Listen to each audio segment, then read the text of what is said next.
जुझारू और कर्मशील अध्यक्ष जो पठानकोट से जुड़े हैं, भाई अश्विनी शर्मा जी, और हमारे चंडीगढ़ में और चंडीगढ़ के साथ साथ पंजाब के विभिन्न शहरों से और देश विदेश से जुड़े हुए बलराम जी दास टंडन जी के सभी प्रेमीगण, आज इस द्वितीय स्मृति व्याख्यान में मुझे आने का सौभाग्य मिला। सबसे पहले तो मैं संजय टंडन जी के परिवार का धन्यवादी हूं और उन्होंने मुझे निमंत्रित किया कि मैं इस कार्यक्रम में भाग लूं। मेरा उनके साथ पारिवारिक रिश्ता है, लंबे समय तक हमने उनके साथ काम किया और बहुत सी प्रेरणाएं स्वर्गीय बलराम जी दास टंडन जी से हमने ली और साथ ही साथ वो संस्कार हमने संजय जी में देखे और संजय जी के साथ भी मुझे बहुत लंबे समय तक काम करने का मौका मिला है। आज उन्होंने मुझे इस व्याख्यान में आने का सौभाग्य दिया, मैं उनका धन्यवादी हूं और टंडन परिवार का धन्यवादी हूं जिन्होंने मुझे ये मौका दिया है। मुझसे पूर्व प्रोफेसर राजकुमार जी ने उनका राजनीतिक सामाजिक पक्ष को रखा और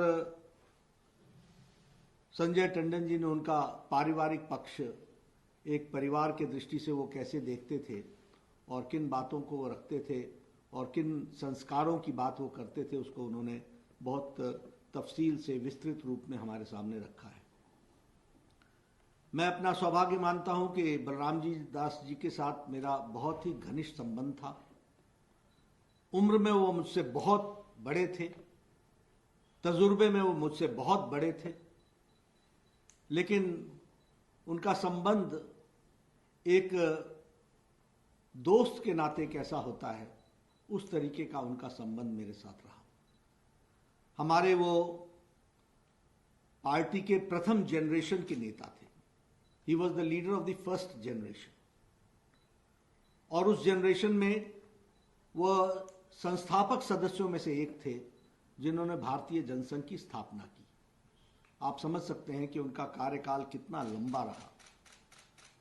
फर्स्ट जनरेशन का नेता, 1921 के बॉर्न, और वह अभी कुछ साल पहले तक जनता की, देश की, प्रदेश की सेवा करते हुए कार्यरत रहे। एक लंबा अवसर उनका सामाजिक राजनीतिक जीवन के रूप में गुजरा।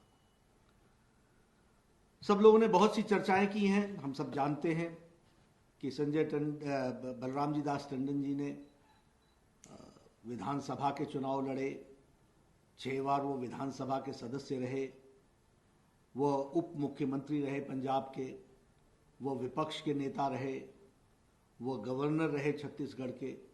एक लंबा राजनीतिक जीवन उन्होंने जिया। लेकिन सबसे बड़ी बात जो हमें समझनी चाहिए और आज की जनरेशन के लिए और आज की हमारे साथियों के लिए, कि जब वो सामाजिक जीवन में आए, जब वो राजनीतिक जीवन में आए, तो उस समय पाने को कुछ नहीं था, खोने के लिए सब कुछ था। वो एक वैचारिक पृष्ठभूमि पर हम सबके बीच में आए थे। वो समय था जब कोई सोच भी नहीं सकता था कि हम विधानसभा की ड्योढ़ी भी पार करके कभी विधानसभा के अंदर जाएंगे। यह जनसंघ की शुरुआत थी। कोई समझ भी नहीं सकता था कि हम कभी पार्षद बनेंगे। इसलिए there are 2 types of politics. One is a politics of ideology and another is a politics of power. He was a person from the politics of ideology.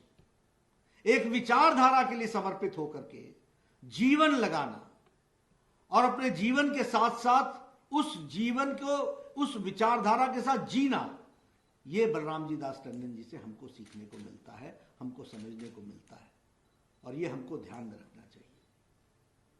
वो क्या समय था, अमृतसर की गलियों में घूमना, अपने विचार को लेकर के आगे बढ़ना। सब जगह उस समय कांग्रेस कांग्रेस दिखती थी। दूर दूर तक हमारे कहीं सत्ता में आने का सवाल नहीं था, लेकिन उस समय उन्होंने पूरी ताकत से पार्टी को खड़ा करने का काम किया। जनसंघ के दिए को घर घर जलाने का काम किया, घर घर में दिया जलाने का काम किया, विचारधारा की दिया को जलाने का काम किया। हम सबको मालूम है कि वो विधानसभा में जब गए तो तब से लेकर के उन्होंने पंजाब की राजनीति में एक विशेष अपना योगदान किया, एक अपना विशेष स्थान बनाया। हम सबको यह भी मालूम है कि जब इमरजेंसी लगी तो वो पहले दिन ही अरेस्ट कर लिए गए थे और पूरे 19 महीने वो जेल में रहे। और यहां बैठे मुझे नहीं मालूम कि किन लोगों को कितना इमरजेंसी की याद है, लेकिन मैं उस समय 15 वर्ष का था और मैं स्कूल से कॉलेज की ओर प्रस्थान कर रहा था। तो उन दिनों में जब अरेस्टिंग होती थी तो यह समझा जाता था कि पता नहीं कभी लौट कर आएंगे कि नहीं आएंगे, पता नहीं कभी हम जेल की दीवारी से बाहर निकल पाएंगे कि नहीं निकल पाएंगे। उस समय बलराम जी दास टंडन जी ने अपने आप का अरेस्टिंग भी दी, जेल में भी रहे, मीसा DIR दोनों लगी, maintenance of internal security act, defence of Indian rule, ये सब लगा उन पर, सारी धाराएं लगी। और उन्होंने अंदर रह करके सिर्फ अंदर ही, जेल के अंदर ही लोगों का मनोबल नहीं बढ़ाया, उन्होंने परिवार का और समाज को संदेश देकर के भी जेल के अंदर से मनोबल बढ़ाया। इसको हमको समझना चाहिए, इसको हमको जानना चाहिए। और ये छोटी घटना नहीं है। हमारे यहां जेल में साथी, मुझे अच्छी तरीके से ध्यान में है कि जब वो जेल में थे तो उनके साथी, राजनीतिक साथी, बहुत बार दुखी हो जाते थे, बहुत बार उनके मन डिप्रेशन में हो जाता था।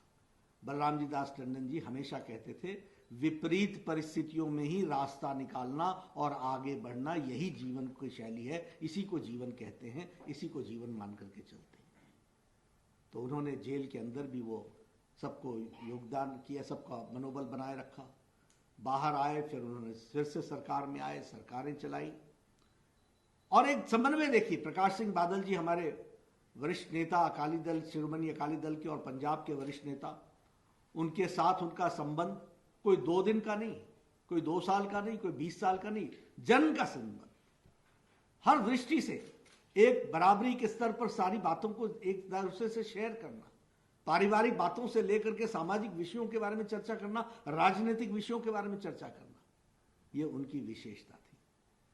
मेरा संबंध उनसे, क्योंकि मैं पड़ोसी राज्य से हूं, हिमाचल से हूं, तो समय समय पर मेरा उनके साथ संबंध आता था। जब भी मैं चंडीगढ़ आता था तब भी मैं मिलता था। ज्यादा संबंध मेरा तब आया जब मैं अखिल भारतीय महामंत्री बन गया और जब मैं दिल्ली आया और मैं पार्टी की गतिविधि देखने लगा, तो मैंने एक बात देखी। उस समय तक बलराम जी दास जी ने निश्चय कर लिया था कि मैं चुनाव नहीं लड़ूंगा, मैं अब चुनावी राजनीति से अलग हट करके सामाजिक राजनीतिक काम करूंगा।